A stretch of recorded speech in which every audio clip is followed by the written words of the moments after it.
ଶାଢୀ ପିନ୍ଧି football match ଖେଳା ଛନ୍ଦି ଉଠାନ୍ତି ପଡିଯିବାର ସମ୍ଭାବନା ରହିଛି। ତଥାପି ଫୁଲ ଦମରେ ଶାଢୀ ପିନ୍ଧି ଖେଳା ଚାଲିଛି ଫୁଟବଲ ମ୍ୟାଚ୍।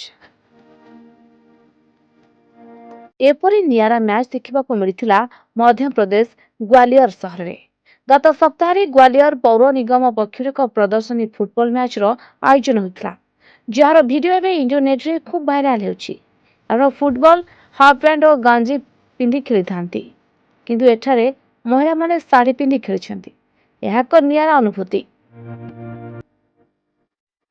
ଶାଢୀ ପିନ୍ଧି ଗୋଲ ନାମରେ ହୋଇଥିବା ଏହି ଟୁର୍ଣ୍ଣାମେଣ୍ଟରେ କେବଳ ଗ୍ୱାଲିୟର ଜିଲ୍ଲାର 8ଟି ମହିଳା ଟିମ୍ ଭାଗ ନେଇଥିଲେ। ସେମାନଙ୍କୁ ଜର୍ସି ବଦଳରେ ଶାଢୀ ପିନ୍ଧି ଖେଳିବା ପାଇଁ କୁହାଯାଇଥିଲା,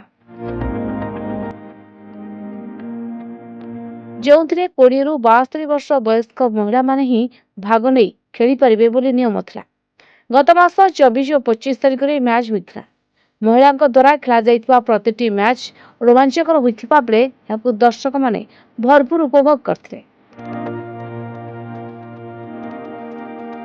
ସ୍ଥାନୀୟ ସାମ୍ବାଦିକ ପ୍ରଭୁ ପାଟେରିଆ ନିଜ ଟ୍ୱିଟର ଆକାଉଣ୍ଟରେ ଛାଡ଼ିଥିବା ଏକ ଭିଡିଓରେ ପୌର ନିଗମର କମିଶନର ଆଇଏସ୍ କିଶୋର କନ୍ୟାଲ ଏହାର ଧାରଣା ବିବରଣୀ ଦେଉଥିଲେ।